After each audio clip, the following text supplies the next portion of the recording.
Leg hurts. Leg hurts. Can't stress that enough. My leg hurts.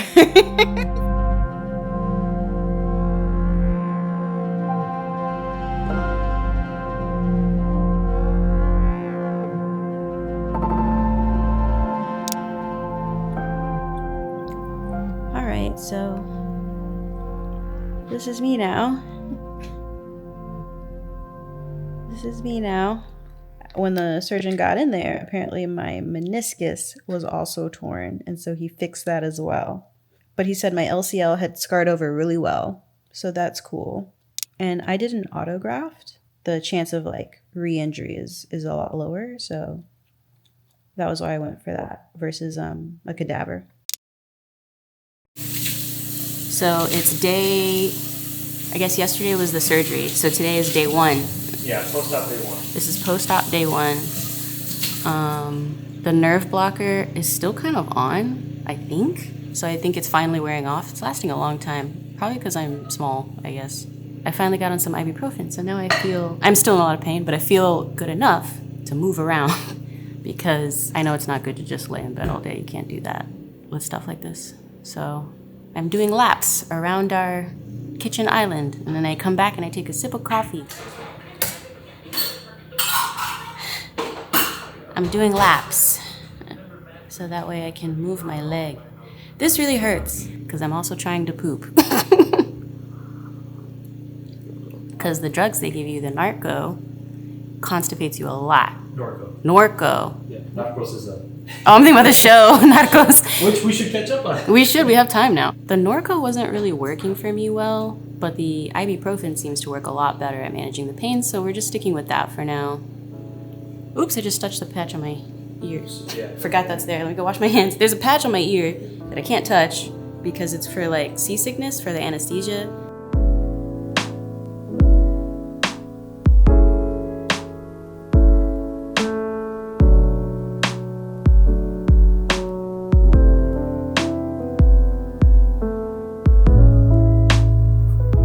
My back was starting to kill me because you're always laying with one leg up, and so you're always like laying not straight, and like my back was just getting like so misaligned. But you can't do the sort of traditional like back stretches where, you know, like you lay on the floor, bend your leg and curve it over your body to kind of help it. Can't do that. So I was waiting until I felt like, okay, I can stand without crutches comfortably for like 10 minutes before I'm like, okay, I need to sit down, this hurts, you know? And so I was waiting till I kind of got to this point so that way I could just really do some standing back stretches and like stretch out my back, bro. Like, oh my God. And I feel so much better. I basically live on this couch. Every morning I get up when Mr. Holly's getting ready for work. So that way we're both up and he kind of helps me get set up here on the couch, which is like my designated couch spot. And I'll oscillate between doing a little bit of work on my laptop, doing the workouts they want me to do, while I can't bend my leg. So it's a lot of just like move your feet back and forth and wiggle your toes and like start to engage your quad, things like that. And then I'll do work, the PT, watch a little TV, usually take a nap. Pretty lame. Pretty lame. I am really grateful, however, that I bought this couch before the surgery, because the couch we used to have before, it was really only made for like maybe 2 people. But a week from today, I go to get my sutures off. And I'm so excited about it because, y'all, sutures are so annoying. Oh my God. As your leg starts to heal and the skin starts to close up, because the sutures are there to help the skin connect to each other and close up the holes, right? They're doing their job of holding the skin together, but they're also in the way of holding the skin together. As soon as I felt comfortable enough to do it, I put on a compression sleeve on my leg, and I have 4 of them already. These are compression sleeves that I had already invested in when I first got injured back in October to just help with circulation and blood flow and the swelling I had from the initial injury. It's a brand called Incrediwear. They're expensive. I think there are definitely other compression leg sleeves you can wear that are significantly cheaper, but I don't know what kind of hoodoo voodoo they have in these. I just feel like genuinely I put it on and my leg feels better. And that's been since I first got injured. And my leg, like my quad, even though I cannot engage the muscle like at all. Like I can, and I'll show you, but like I engage the muscle and I feel it do stuff, but like obviously it's night and day because part of my quad is missing. Okay, so this is what I'm trying to do with this leg. Here's what I'm supposed to be able to do. See? Now, here's me trying to do it on this one. I promise y'all, my brain is sending the signal, and if you look, yeah, there we go. If you look really closely, you'll see that my leg is squinting. Like it's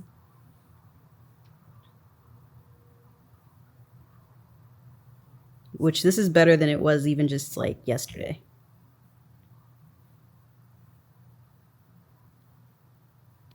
The other thing I've been doing is I've been drinking one of these every day to up my protein, to just get more protein in my body to help with the healing process. Like essentially, I want to say it's over 50% of the protein you need for the day. I like the chocolate one. The chocolate one's good. It tastes like chocolate milk. It's really good. I had the strawberry one. It's okay. Vanilla one also okay. Chocolate's my fave. I've been keeping detailed notes on my phone daily to just make sure, like, did I take my baby aspirin? Did I do my exercises at least 3 times today?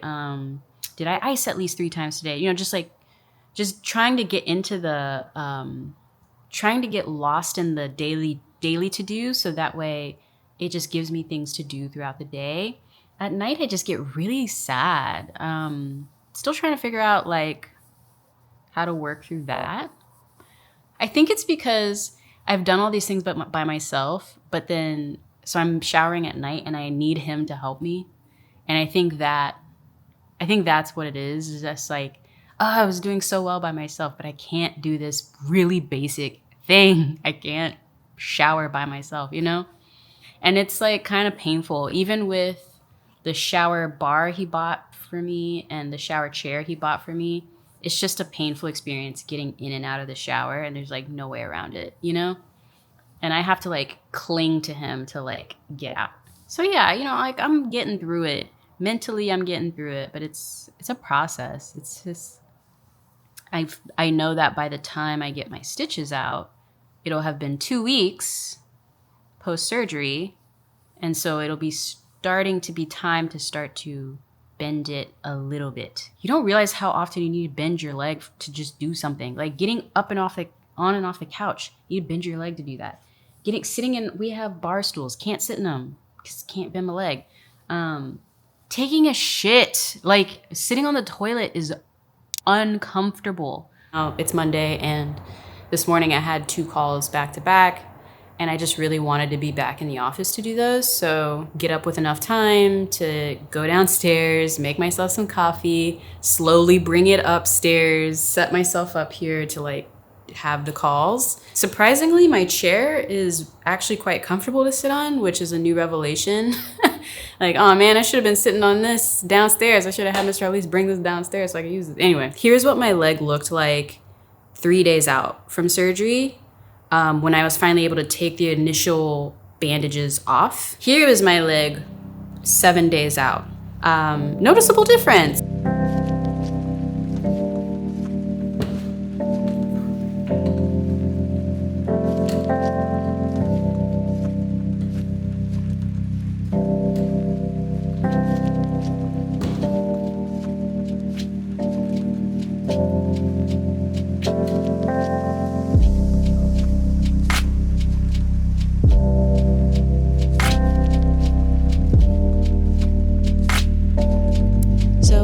Stitches off. So I'm so happy that they're out. Today is actually Monday. I'm working back in my normal setup. I finally can bend my knee enough. Since the surgery, I've been working from downstairs, either laying on the couch working, sitting at my floor table working because I couldn't bend my knee enough to sit anywhere else. Now we just have this bigger, more sturdy floor table. It's really more like a coffee table that's just at that right height. It was just so weird. My insurance was taking forever to approve me to start the official PT. They had approved my prehab very quickly, and it was fine. The authorizations or whatever, it just got caught on someone's desk. You know what I mean? Like the claims person just was behind. So that was frustrating, and it felt like a setback in the moment, but I just stayed diligent about doing the PT that I knew I already needed to do at home, just consistently doing that until I saw him today. I'm still icing, I'm still elevating with consistency. I'm not really on pain medicine anymore. I don't really take it. Like this morning, I took 2 Advil because I knew I was going to PT and I just wasn't sure what we would do. This is officially week 3, cool. And you're showing good signs, you're showing great signs, but like you have had 2 holes drilled into 2 of the bones of your leg. You don't have 30% of your quad tendon. We're waiting for that to start to grow back. Like it's gonna take a minute, but you're on the right path and it's good.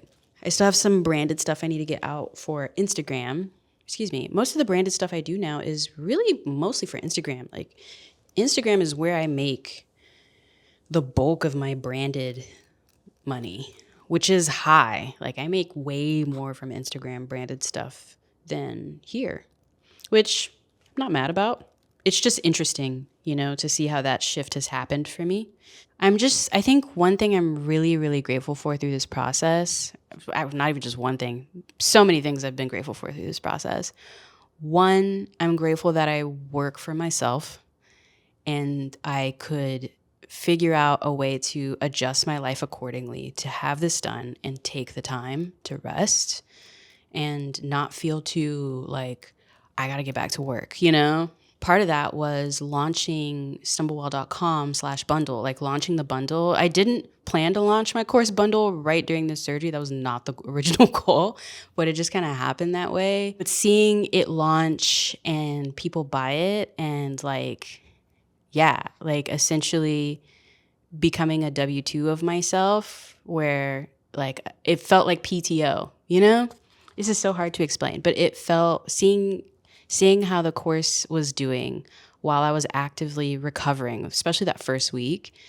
It felt so good to wow, okay, this is the ease of existence that maintenance income can bring, especially during a time like this. It's one thing to have a maintenance income stream when you're healthy and everything's going well. And then it's another thing to have a maintenance income stream working when, you really are out of it and nothing's really happening. Because for the most part, even though I have maintenance income streams, for me, for the most part, if I'm not actively making videos, if I'm not actively doing stuff with brands, etc., I'm not generally making money. I have to be doing stuff. This was really great and really gave me a lot of mental space to focus on myself and just really rest. Grateful for Mr. Halis. Oh my gosh. That man I'm married to. Wow. I mean, definitely grateful for my husband all the time, but he's been cooking and making sure I'm getting all the protein and being elevate and just everything. And when I got my sutures out, he didn't like the way they had done the steri strips on my leg to finish closing up the scars. He didn't like the way I had done it. So by the time we came home, he had already gone to CVS and bought more steri strips and bought the butterflies and was like, we need to fix that. I don't like the way they did that because I'm trying to make sure you're good. So I want to say his moon is in Virgo. And so I see it come out sometimes. I'm like, ooh, that's that Virgo energy. I'm really grateful for the prehab I did leading up to the surgery. I remember when I first got injured in October and it was looking like I'm going to have ACL surgery. And then working with the surgeon's schedule, realizing I wouldn't have it till late January. So almost 3 months after getting injured. I remember feeling so just feeling so upset and so overwhelmed, just I wanted to get this done so I can heal and be recovered in the new year. Just thinking I want to do the hard thing first. I want to get this going, But But because of the nature of how I injured my knee, the surgeon was like, well, I'm not going to perform the procedure on you until your LCL has scarred over.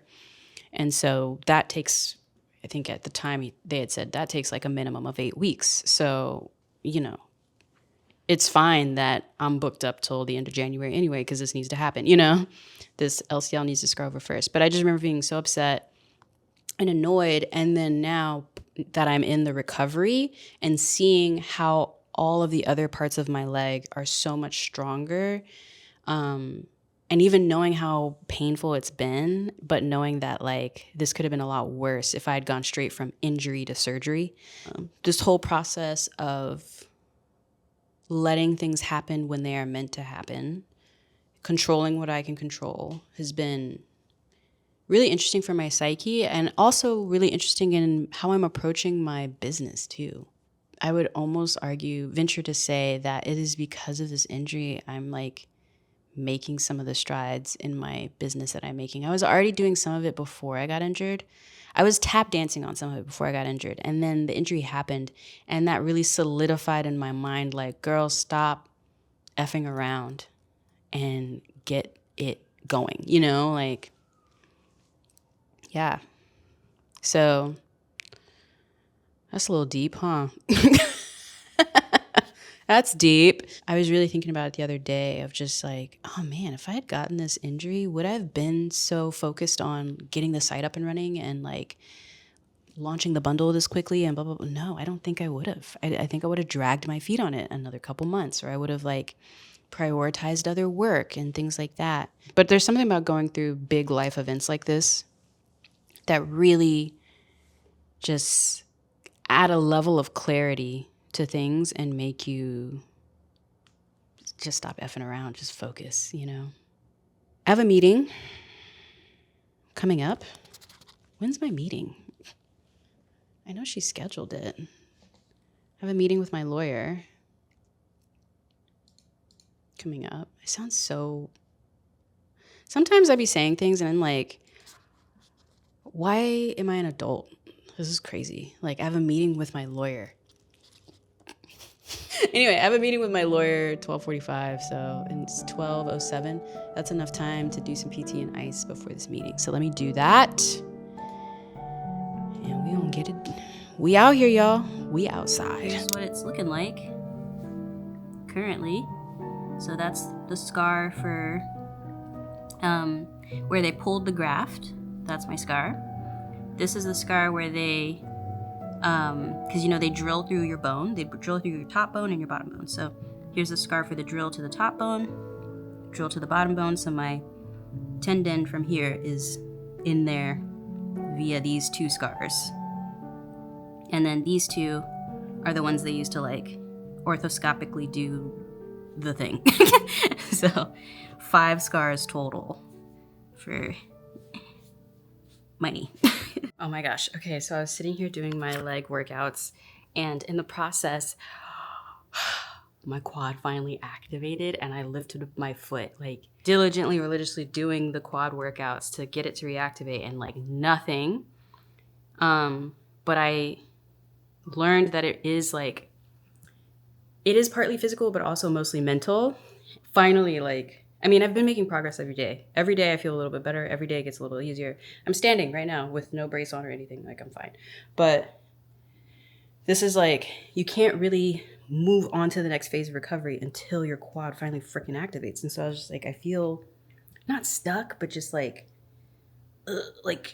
kind of stuck. So today's Friday. I just had my 6-week checkup this morning, and I also had PT right after. And overall, it's good. Overall, I'm making the progress I'm supposed to make, all of that kind of stuff. But at my follow-up appointment, the PA was like, generally, we like to see people further along than 90. So instead of scheduling your next checkup at, I assume probably would have been another 6 weeks or so, he was like, I want to see you again in 2 weeks. And I want there to be more bending. I want to see you at 110-ish. Otherwise, we start to get concerned. By 10 weeks, they just want to see that the range of mobility is there if you can't start moving it on your own the way you need to, we put you under again and essentially like force it. And he was like, because we know it can do it, because in surgery, once we do the surgery and we put the artificial ACL in, we put your knee through the whole range of motion to make sure it's good.